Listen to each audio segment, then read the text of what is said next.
I believe most people wanna make an impact in the world, They wanna like do something, at least at some stage in their life. They have dreams and shit, you know. I believe at some stage in the process, it gets to a point where you either realize or accept the idea that, well, nothing really matters at the end of the day. You get what I'm saying? You are really nothing in the great scheme of things. I mean, we have small matters in the universe, literally. So you really get to that point. So you don't really try to go that hard. You try to have that nice little life and like that thing. It's a feeling, it's a process that people go through and like people understand. It's thoughts that we develop, and I've been going through those a little bit recently, but like not in a pessimistic type of way, cause it's ideas and questions that I ask myself like on a periodical basis. Sometimes I learn new things and then I question myself again and then I keep going, I reassure myself and all of that shit, right? So yeah, I've accepted on the idea that we actually kind of matter, right? Even though we don't really. But I've accepted the idea that I can really do something about my experience living, have a proactive life instead of the other way. Always depends on whatever you think, right? In discussions, conversations that I personally have with the people I know, the people around me, and all of that. Eventually, you educate yourself on the topic, read about people who kind of like have similar ways, or people who you can find inspiring, and you realize that there are actually people who have been doing those great things, like having an impact and all of that, and people who keep doing that. And in the time we're currently living, I would say like the people who have had the most impact are pretty much the tech guys, the scientists, and all of those, because they really are pushing the boundaries of like the thinkable. You get me? So it's really interesting. Check a bit about what these guys have to say, what they think. And lately, I've watched a documentary about on the Silicon Valley. I forgot the title of the documentary. I totally lost it. It was about the story of the whole Silicon Valley, how it came to be, how it became so prominent, and you realize like those guys, it's basically like guys like us, like everybody else, who just had an idea, stick to it, follow it, and like eventually like saw world land of opportunities and like develop new ideas and dreams and stuff like that, and pretty much kept the whole process exciting, right? Because I've also, like, as I said prior, like being educating myself a little bit, like just checking what those guys have to say, and sometimes it's pretty interesting. I've kind of like got three key lessons, right, that I thought I would share, and it'd be like that sometimes. So three key lessons from the Silicon Valley guys, because quite an interesting bunch, a world interesting dynamic, the world. It's kind of a cult from the, I mean, at least from my perspective and all that. So it's really interesting. And they are just a bunch among others, right? I mentioned the tech guys and the scientists. They are just a bunch among others, but they're really having an impact. And we're not really gonna talk about all that, but they pretty much like have biggest impact on our lives that we might have ourselves, which is crazy when you think about it. And I mean, like the top guys you get, and so whole environment, I believe, is quite exciting. That's why it fascinates a lot of people, like the whole environment. Like, okay, all these people who wanna change the world and all that shit. That's crazy, right? So yeah, there are people who've been doing that, and those guys are among those people, and I've got things that I've learned from them, for lack of better phrasing. That's what I would say. And among those things, there are three of them, if I didn't say it before. And the first thing is teamwork, right? Totally cliche. Sound even a little bit ironic coming from myself, because I'm like somebody who like tend to like be more active when I'm doing things by myself, you get me, whatever that means. But teamwork has a lot of benefits for sure, and if you're good proactive individual by yourself, you will only benefit. There's a way to kind of make it work, and at least what I got from interviews and books and all that, to just keep it efficient, right? Keep it efficient. By efficient is like just find the best formula for the team on the best time, the best dynamic guidelines and all of that. You get me? You gotta like find the best possible way for the team to do the best possible work. Don't try to find the best idea, like the best formula in the world, just the best formula for you guys, right? It's basically all that cliche shit, like all that cliche stuff we all hear, like having good communication, having a good flow, dedicating task. It all falls under that. The formula that I talked about really have to like apply to your set of characters. You know, okay, this is XYZ, that's how they be. We gotta be like that, right? Maybe you've been in a team prior. Let's say you've been in a team prior, you did some work and it went pretty well. So you have like a winning formula in mind, and then you get in a new team, you wanna apply it. But like if those people are not the same type of people as the people you previously were involved with, it's not gonna like work the same way it did. It's gonna be pointless. So yeah, the key factor, as I said, that cliche shit, trust, cause you really gotta be able to like trust the people you're working with. Like, trust that they also brilliant and like they can get this shit done. They can think better than you sometimes. It's not all about yourself, like trust in other people for sure. There's a good clip from Steve Jobs. Let me just play it.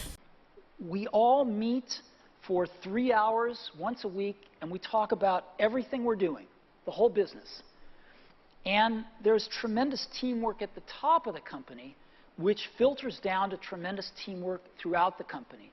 And teamwork is dependent on trusting the other folks to come through with their part without watching them all the time, but trusting that they're going to come through with their parts. And that's what we do really well. And we're great at figuring out how to divide things up into these great teams that we have and all work on the same thing, touch bases frequently, and bring it all together into a product. We do that really well. If you want to hire great people and have them stay working for you, you have to let them make a lot of decisions, and you have to be run by ideas, not hierarchy.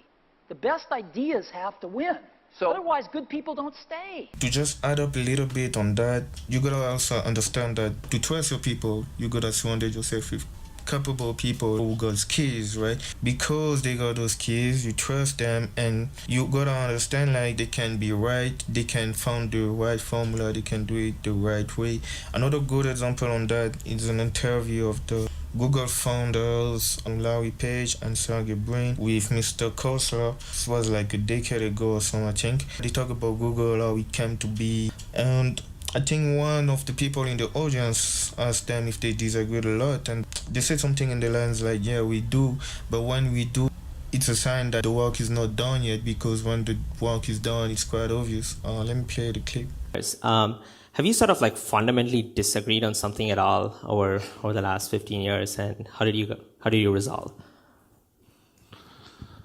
Where do I start? I think if you get to know somebody over a long period of time, we're working together for so long, and we're committed to doing that. You don't like get agitated about one little thing or the other. I don't know. We work it through, and also generally we've gotten to think remarkably alike, which scares some people around us, I guess. Yeah, and the other thing, we know enough, I guess, that when we're disagreeing, you make a lot of calls that aren't obvious. So, if you're disagreeing, it's probably that it's not obvious what to do. Alright, so that was about it for teamwork. And then another lesson I kind of got is understand the game. You gotta understand the game. I couldn't phrase it better.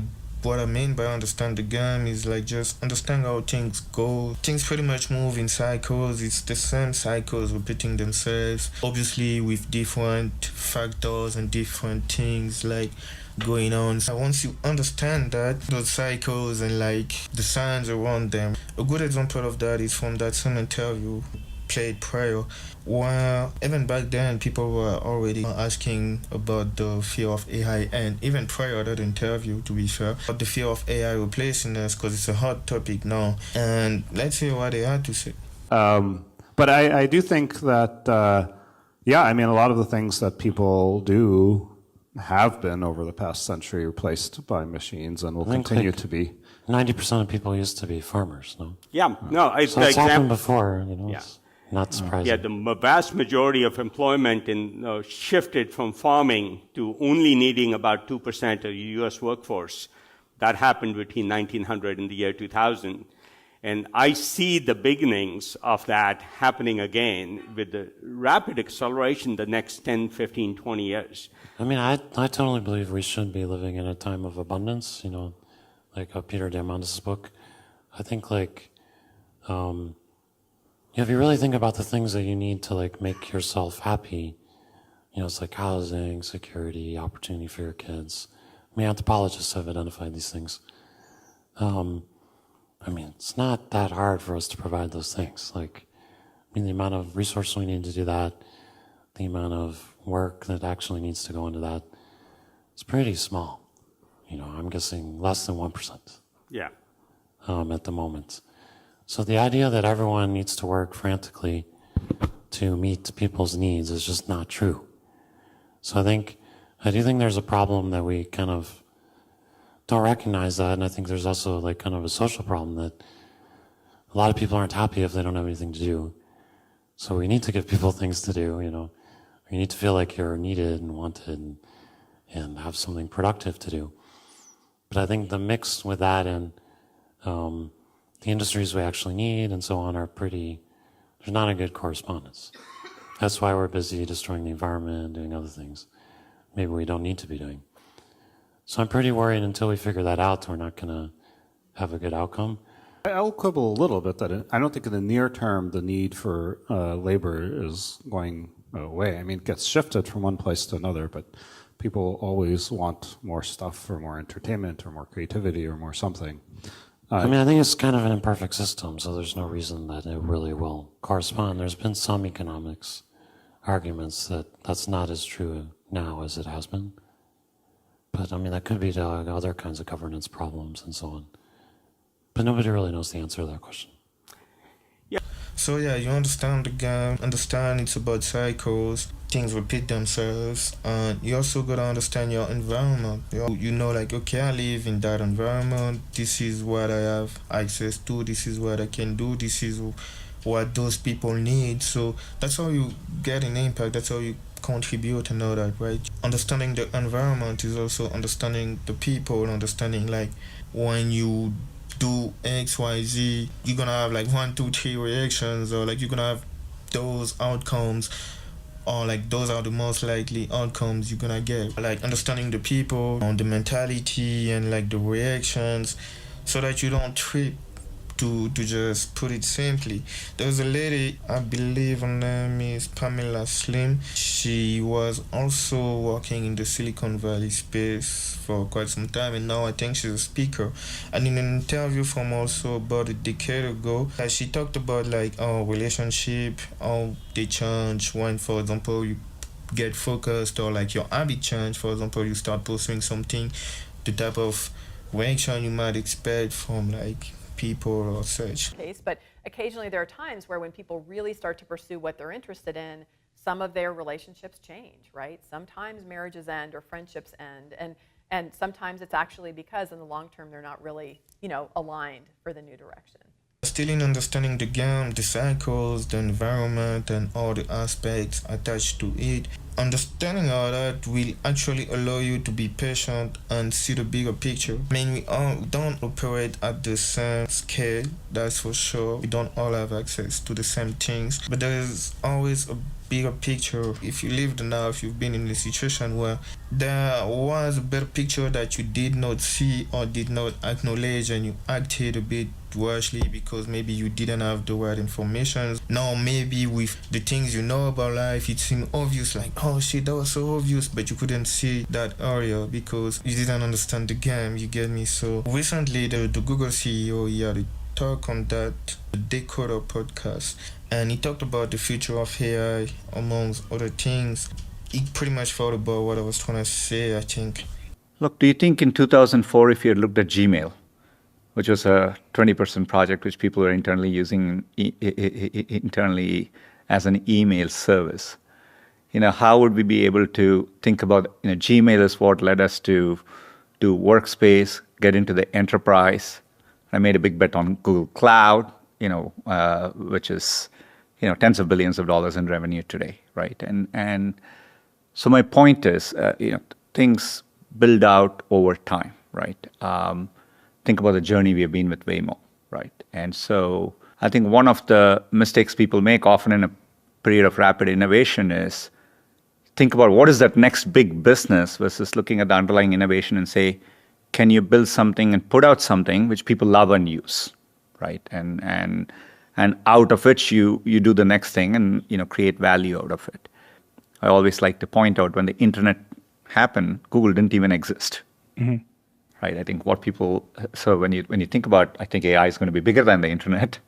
There are going to be companies, products, categories created which we aren't aware of today. So I think the future looks exciting. I think there's a lot of opportunity to innovate around hardware form factors at this moment with this platform shift. Yeah, still step by step, understanding the game, the cycles, the environment, you see bigger picture. Once you got all these factors, you will see how you can play your cards, and it will give you a purpose, something to chase, something to go after, something to follow. In the Santa Clara Valley Historical Association interviews, it's quite like those archives of Silicon Valley's interviews. Like, I watched them quite a lot. There are some quite interesting interviews of Steve Jobs, and he actually has something to say about the point I was trying to make. Once you discover one simple fact, and that is everything around you that you call life was made up by people that were no smarter than you.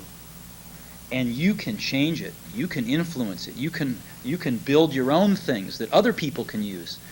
And the minute that you understand that you can poke life and actually something will, if you push in, something will pop out the other side, that you can change it, you can mold it. That's maybe the most important thing. Final step, I believe, in understanding the game. Once you got your purpose, you straight up, going straight to it. The one thing to do, because it's cycles at the end of the day, you get what I'm saying? Like, you catch a wave, and then one thing to do is just adapt to the changes and see how you can contribute when those changes appears. As simple as that, though. Don't complain. If you complain, do something about it. If you don't do something about it, don't complain. It's simple as that. That same lady I mentioned a bit, Pamela Slim, she spoke about it as well. So let me play a clip to illustrate my point. The world of work is never going to have the same kind of stability that we've seen in prior decades or prior generations. I don't think it's necessarily bad. It's gone, done, see ya. And there's nothing wrong with being in a corporate. It's just we're all self-employed. Yes. Always. There's no guarantee of employment, even if you work for somebody else. Yeah. Even if you work for a university, even if you whatever you're doing, they're just different work modes. So the more you think about it that way, you really want, when you have some kind of a side hustle, when you're always developing skills, you have a backup plan, you have an idea and you want to test it. And my basic philosophy toward my life is, my definition of success personally is enjoying my life while I am living it. And it sounds just basic or well, of course you want to enjoy it, but I take it quite seriously. It drives most of the things that I do, decisions that I make about what I choose to do, whom I choose to work with, if I want to scale my business or not, how I want to be as a parent. Right. If I'm going to be present, if I agree to do something, I want to be here and I want to do it. I want to enjoy it. I want to talk to people. I want to really enjoy the experience. Being a martial artist, I call it the full contact, full color life. Yeah. Right? I don't want to be halfway here and be annoyed and be checking my iPhone and ignoring everybody that's here in the room, being all fancy. I mean, that's not who I am. Right. I'm going to enjoy it if we have a real kind of connection. To wrap it up, the really last lesson I have to share that I learned from those guys: do something and keep it exciting. There are things you gotta do, like necessities and shit like that, right? And it's not really doing something. To fall back on what we talked about, like purpose and all that, just do something, gang. Do something. Keep it interesting, keep it exciting. Challenge yourself and all that shit, because we get bored quite easily, to be fair. To fall back on that feeling I've mentioned about at the very beginning, the feeling of all that is meaningless, doesn't really matter, of the nothingness in the great scheme of things. You live in this world at the end of the day, and you can do something about it. Like you literally can do something about it. You can't do things you are not meant to do. Like you cannot fly with just your hands, like flapping your like a bird or some shit. You cannot do that. But you can go out when it's -5 cold. You can go out fucking naked and like fucking dance on the street if you really want to. You get what I'm saying? Nobody will stop you. People might look at you weird, but you can do it if you want. So I don't know if it was the best example, but you can literally do anything. You can do something about the world you live in if you're not satisfied with it. What you do literally have an impact, even if you don't really see it. What you say, how you interact with people have an impact on them. So it's always good to like be about that positive shit, I guess. Like don't put your shit on other people. They don't really need that, I can assure you. Have a drive or develop one, because some people be like, oh, I don't have a dream, I don't have a passion. Like develop one, dog. Like you can literally like put your mind into something, and if you invest in something, you will eventually care for it, see the value in it. As simple as that. Sometimes you will go to somebody's place and like you will see something that appeals to you meaningless, like a collection of books you try to touch, and somebody be like, hey, don't touch my books. You get what I'm saying? Like, and then you're like, well, it's just books. You don't know the value, the care they put in it because they invested themselves in it. So you can do that for things that matter to you. A good example on that is from that same interview, like of the Google founders. At the very beginning of it, they spoke about the very early stages of Google, right? And there was a chance for it to be acquired, but they didn't sell it, even though they could have, because they saw like, okay, we did this shit, we kind of see how far it can go, but the people who actually wanna purchase this thing, they just wanna ride the wave. They just trying to like capitalize on it, get a quick bucks, but they don't really see the value, the bigger picture. Like, let me play that. But I had a hard time getting the management team to agree that they should acquire Google. I think he's saying that they were having a hard time going to 350 and we were having a hard time changing our number. Yeah, that they felt they didn't need it. But, you know, I start here for one very simple reason. There are many, many instances where things could have gone either way. And I'm really glad they didn't acquire, because the world might have been a very, very different place. Looking back in retrospect, I feel like it would have been really, really sad if, in fact, Larry and Sergey had sold the company and not pursued the vision and changed the world the way they have. So it's actually kind of an interesting story, because the reason we didn't sell it is not so much the money. I mean, like, I don't know, we were like grad students, you know, eating burritos or whatever. So like $1 million was a fair amount. The reason I think we really didn't sell the company was that we talked to all the search companies at the time, and they just weren't interested in what we were doing. And so, and it was obviously like, didn't want to buy like, you know, this company that didn't really have anything without the people. So they wanted us, but like, we were like, well, why are we going to work at this place that doesn't believe in search? You know, it's not going to cause anything good to happen. So I think ultimately we didn't sell for that reason, just that they weren't interested in it, which is the same reason they, whatever, had trouble getting to $1 million, which I guess at the time was a lot of money. But I think ultimately for me, it was just about wanting to actually, you know, search seemed pretty important. It was about actually wanting to do something in that area. And it didn't seem like that was going to happen in these organizations. Yeah. You know, it's amazing when the business people take over how rational they get, focused on short-term revenue and lose the long-term vision.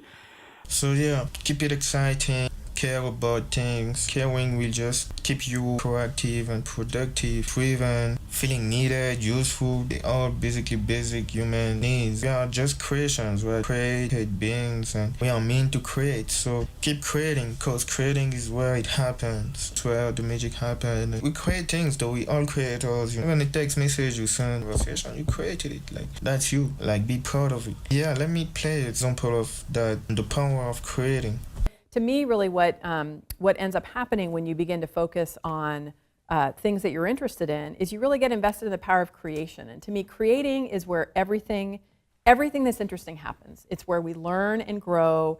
It's where you get energized. It's where when you have earlier in my presentation, I talked about the valley of death, when you have your idea about what you want to do and you're just panicked to cross through to do the first thing to get it started, right? Yeah. As soon as you begin to actually create something, that's where all the magic happens.